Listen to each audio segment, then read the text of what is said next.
சென்னையில் 32 முகாம்கள் அமைக்கப்பட்டு அந்த முகாம்கள் மூலமாக 1018 நபர்கள் அதில் தங்க வைக்கப்பட்டு அவர்களுக்கு தேவையான உணவு, குடிநீர் உள்ளிட்ட அடிப்படை வசதிகள்லாம் செய்து கொடுக்கப்பட்டிருக்கு. பொதுமக்களுக்கு இன்று வரை 9,10,000 உணவுப் பொட்டலங்கள் வழங்கப்பட்டிருக்கிறது. நேற்றைய தினம் அம்மா உணவகங்கள் மூலமாக இலவசமாக உணவுகள் வழங்கப்படும் என்று நான் அறிவித்திருந்தேன். அந்த அடிப்படையில் 386 அம்மா உணவகங்களில் 1,07,047 பேருக்கு உணவு இலவசமாக வழங்கப்பட்டிருக்கு. வடகிழக்கு பருவமழையை முன்னிட்டு பெருநகர சென்னை மாநகராட்சியில் அலுவலர்கள், பொறியாளர்கள், தூய்மை பணியாளர்கள் என மொத்தம் 22,000 பேர் மழைக்கால மீட்பு நடவடிக்கைகளில் ஈடுபட்டு இருக்காங்க. குடிநீர் வழங்கல் மற்றும் கழிவுநீர் அகற்றும் பணிகளை 2,149 களப்பணியாளர்கள் மேற்கொண்டு வருகிறார்கள். எதையும் எதிர்கொண்டு சமாளிக்கும் வகையில் சென்னை தயார் நிலையில் இருந்துகிட்டு இருக்கு. அதைத் தொடர்ந்து இன்று காலையில் குளத்தூர் தொகுதிக்கு நான் போயிருந்தேன். கடந்த காலங்களில் தண்ணீர் நிற்கக்கூடிய பகுதிகளில் எங்கும் இப்போ தண்ணீர் தேங்கலை. இதை மக்களை மகிழ்ச்சியாக தெரிவித்தாங்க. ஒரு சில ஊடகங்களை தவிர்த்து பல்வேறு ஊடகங்களில் சென்னை மக்கள் அதை பாராட்டி இருக்கிறாங்க. அதுக்காக நம்ம அவங்களுக்கு நன்றியை தெரிவிச்சுக்கிறேன். மாநிலத்தின் மற்ற மாவட்டங்களின் நிலையை நேற்று முதல் இன்று வரை நம்முடைய தலைமைச் செயலாளர் மூலமும் அந்தந்த மாவட்ட அமைச்சர்கள், மாவட்ட ஆட்சியர்கள் மூலமாக தொலைபேசி மூலமாக நான் தொடர்ந்து கேட்டுக்கிட்டு இருக்கிறேன். அந்த வகையில் விழுப்புரம் மாவட்டத்தை பொறுத்த வரைக்கும் இதுவரைக்கும் வரலாறு காணாத வகையில் மழை அங்கே பதிவாகியிருக்கு. அந்த மாவட்டத்தை பொறுத்த வரைக்கும் அதனுடைய நிலைமையை தொடர்ந்து நாங்கள் கண்காணிச்சுக்கிட்டு இருக்கிறோம். குறிப்பாக கடந்த 24 மணி நேரத்தில் விழுப்புரம் மாவட்டத்தில் மயிலம் பகுதியில் 49 சென்டிமீட்டரும், நெம்மேலி பகுதியில் 46 சென்டிமீட்டரும், வானூர் பகுதியில் 41 சென்டிமீட்டர் என பல பகுதியில் அதிகமாக மழை பெஞ்சு பதிவாகியிருக்கு. விழுப்புரம் மாவட்டத்தை பொறுத்த வரைக்கும் மீட்பு மற்றும் நிவாரணப் பணிகளை துரிதப்படுத்துவதற்காக அந்த மாவட்ட அமைச்சரான பொன்முடி அவர்களோடு இணைந்து செயல்படுவதற்கு மாண்புமிகு போக்குவரத்துறை அமைச்சர் எஸ் சிவசங்கர் அவர்களையும் மாண்புமிகு மின்சாரத்துறை அமைச்சர் செந்தில் பாலாஜி அவர்களையும் அனுப்பி வச்சிருக்கிறேன்.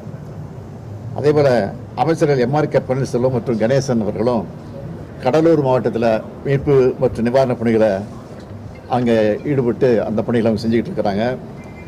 மேலும் விழுப்புரம் மாவட்டத்தில் மீட்பு மற்றும் நிவாரணப் பணிகள் குறித்து ஆலோசனைகள் வழங்கி துரிதமாக அந்த பணிகளை நிறைவேற்றுவதற்காக திரு கே மணிவாசகம், நீர்வள ஆதாரத்துறை கூடுதல் தலைமைச் செயலாளர் அவர்கள் தலைமையில் இந்திய ஆட்சிப்பணி அதிகாரிகள் திரு ஆல்ஃபி ஜான், திரு கிரண் குராலா, திரு பி பொன்னையா மற்றும் திரு சிவராஜ் ஆகியோரை அனுப்பி வச்சிருக்கிறோம்.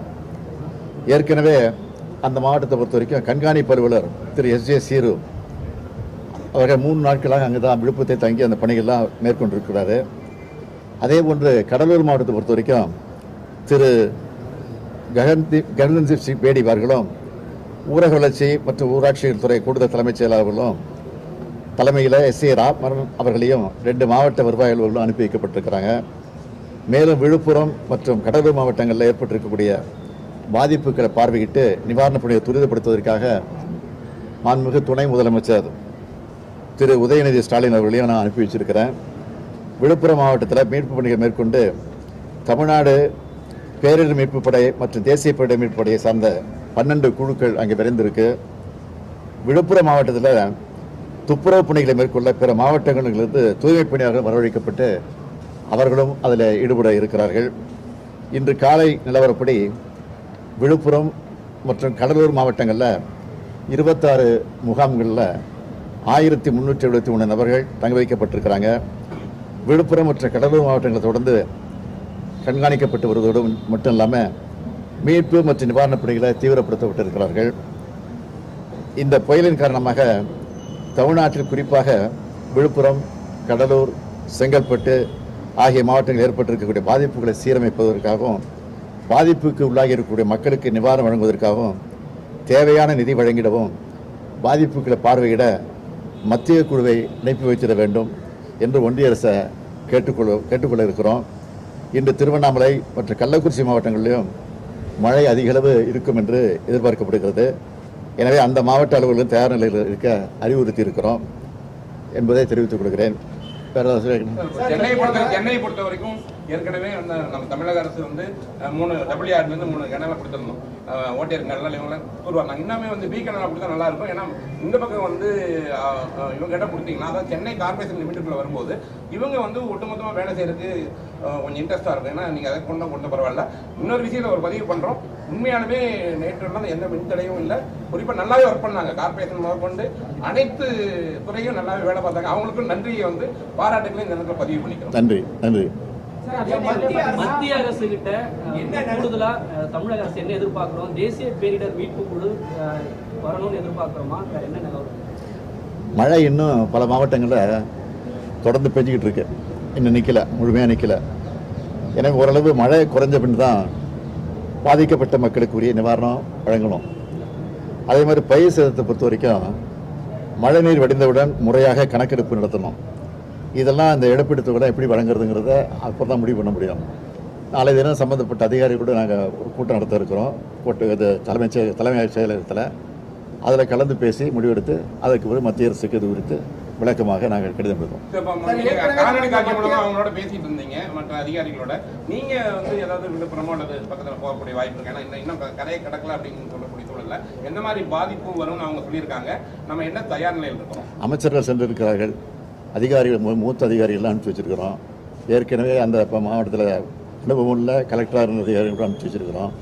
தேவைப்பட்டால் முதலமைச்சராக இருக்கட்டும் நானும் செல்வேன். ஏற்கனவே நம்ம ஏற்கனவே கோரிய நிதி மத்திய அரசிடம் பல்வேறு நிதிகள் நமக்கு முழுசா வரலன்ற ஒரு குற்றச்சாட்டு. இந்த சூழ்நிலை இப்ப கூடுதல் நிதி கேட்பது அவங்க அதை எப்படி பார்ப்பாங்க? முழுமையா நிதி வரும் நம்ம நம்புறோமா சார் தமிழக அரசு? நீங்க நல்லதே நினைங்களா? ஏன் கெட்டதை நினைக்கிறீங்க? நல்லதே நினைப்போம். அப்படிதான் நினைச்சு போனதே நினைச்சோம். வரல.